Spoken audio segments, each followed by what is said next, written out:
Доброго времени суток, это Найрус, и это гайд по броне, который в игре наименовывается как защита. В гайде все слайды будут продублированы на английский язык, чтобы было проще показывать и объяснять потом. Значит, защита делится на три типа. Базовое дополнительное снижение. Базовое состоит из того значения, которое указано в защите армии, плюс то значение, которое дает снаряжение, а также баф в процентах и в плоском значении, то есть целочисленный. Дополнительная защита аналогично имеет процентную и плоскую прибавку, но она немножко по-другому взаимодействует со снижением. Снижение защиты абсолютно так же имеет процентный дебаф, плоский дебаф, а также механику игнорирования защиты. Специально для данного гайда я написал вот такой вот небольшой калькулятор. Он довольно визуально удобно отображает, как что и взаимодействует. Соответственно, разные типы прибавки к броне, а также ее снятия, снижения, я обозначил разными цветами для простоты отображения. Далее эти цвета будут использоваться в самом гайде. Соответственно, левая часть — это вводные данные, которые можно изменять. Справа идут подсчеты.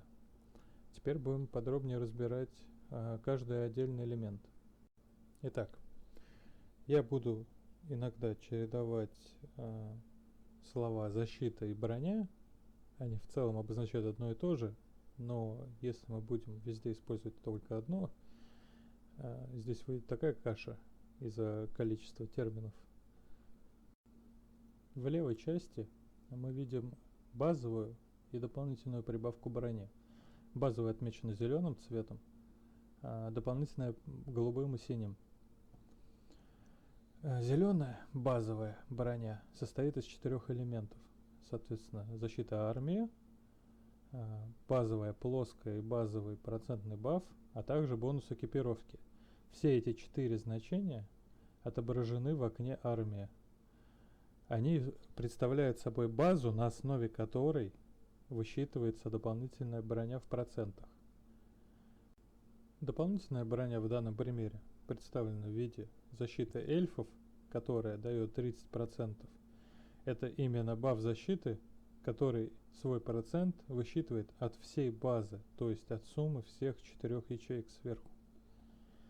И также способности неукротимой, которая есть у Т4 лот или, для примера, у берсерков. Она дает 20 защиты, это тоже является плоской прибавкой, которая идет в синюю ячейку. Снижение брони в данном примере представлено в виде дебафа призраков, которая при каждом ударе снимает по 10%, вплоть до 5 стаков. В виде снижения брони, как у крушителей, например, Т3 орков, а также игнорирование защиты на примере длинноборода у того же Двальна. Первый вопрос, который может возникнуть: как определить, является ли баф защиты базовым или дополнительным? Базовая прибавка всегда отображается в окне защиты армии. В качестве примера это дисциплина, которая есть у Амеры и у Гримы, или титул музыкант, который есть у Двальна или у Ори. Они дают базовую прибавку, которая отображается в строфе «Бонус». Дополнительная прибавка всегда отображается в отчете. В качестве примера та же способность неукротимой, которая дает 20 брони, она отображается в начале боя, или магический барьер, а также защита эльфов, которая отображается в предбоевой фазе. Это разделение на базовую и дополнительную также касается, например, прибавки к статам от предметов. Если у предмета есть эффект, который дает, скажем, мощь, то она идет в базу. Но если написано, что мощь зависит от какого-то другого стата, то явно, что она будет отображаться в логе боя и не будет являться базовой прибавкой. Следующая особенность. От чего зависят процентные отношения? Снижение защиты и повышение защиты дополнительно, они являются идентичными статами и зависят только от базы. То есть только зеленая колонка, и от нее высчитывается, например, 50% бафа или дебаф. Игнорирование защиты считается в процентах только от разницы между всем снижением и всей общей защитой. То есть вот то пространство беленькое, которое остается между вашими двумя столбцами в снижении защиты и в общей защите, вот от него будет рассчитываться, например, 50% игнорирования брони. Также важная заметка. После всех расчетов результат брони округляется вниз до целого числа. Итак, теперь мы можем рассмотреть какие-нибудь примеры. Например, возьмем каких-нибудь Т3 гномов, имеющих 101 броню. Возьмем к ней прибавку в 30% от защиты эльфов. Теперь мы видим, что итоговое значение 131. 131 это практически 47% снижения физического урона. Далее, предположим, у нас, скажем, Т4 Гундабада с 50% игнором. Как мы видим, вроде бы он срезает 50% от всего значения, но снижение падает не в 2 раза, а только на 15%, потому что здесь есть функциональная зависимость. То есть броня растет неравномерно. Также в данном примере рассмотрим дебаф защиты. Скажем, если у нас не Т4 гунды, а бараны. При 50% снижении защиты мы видим, что мы получаем только 11%, потому что значение идет от базового. Однако, когда их совмещаешь с игнорированием, скажем, например, Двалин бьет, вроде бы игнорирование становится меньшим значением, но при этом их сумма по снижению эффективности вражеской брони примерно равна им в отдельности. Здесь же небольшая ремарка о наболевшем. Некоторые очень любят рекомендовать такой эффект на золотых предметах Rent,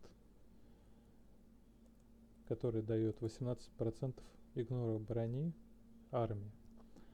Эти 18%, вот, например, это 3 гномов, это 4,5% урона.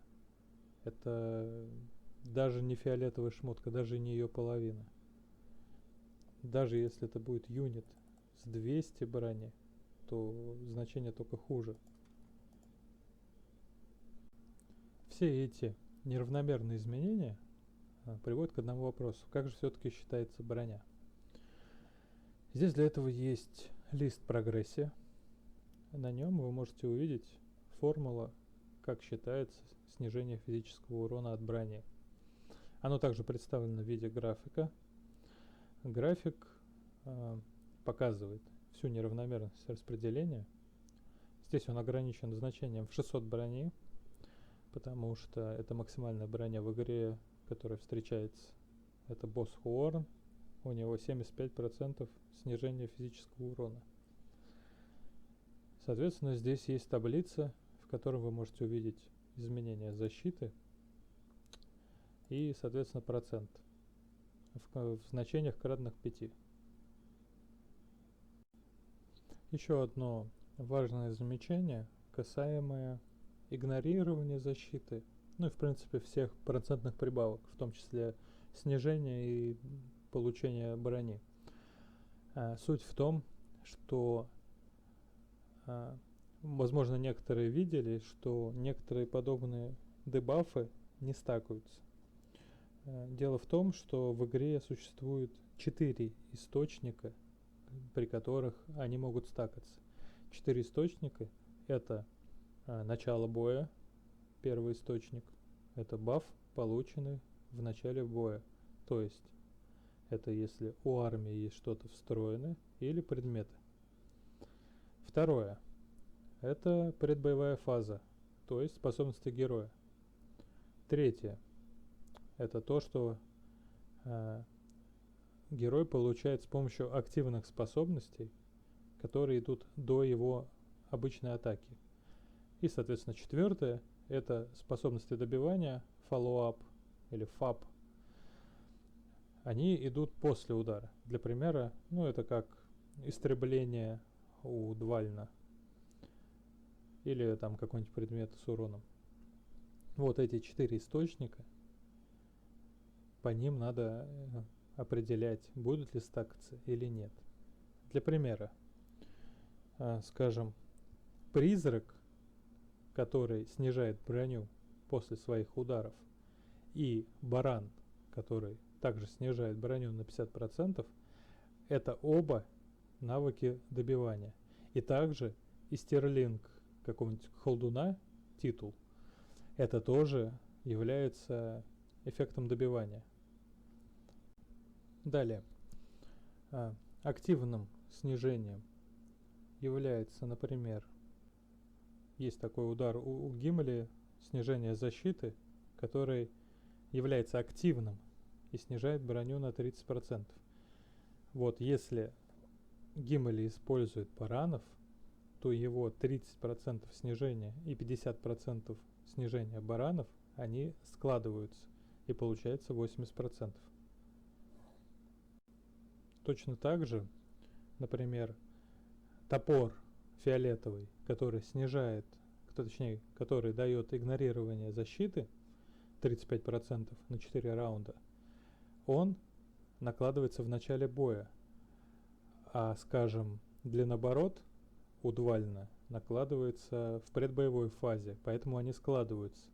И вы получаете 85% игнора брони в первые 4 раунда. Вот, собственно, и все. Постарался максимально емко уместить все это. Если есть какие-то вопросы, задавайте в комментах, или лучше в Дискорде даже.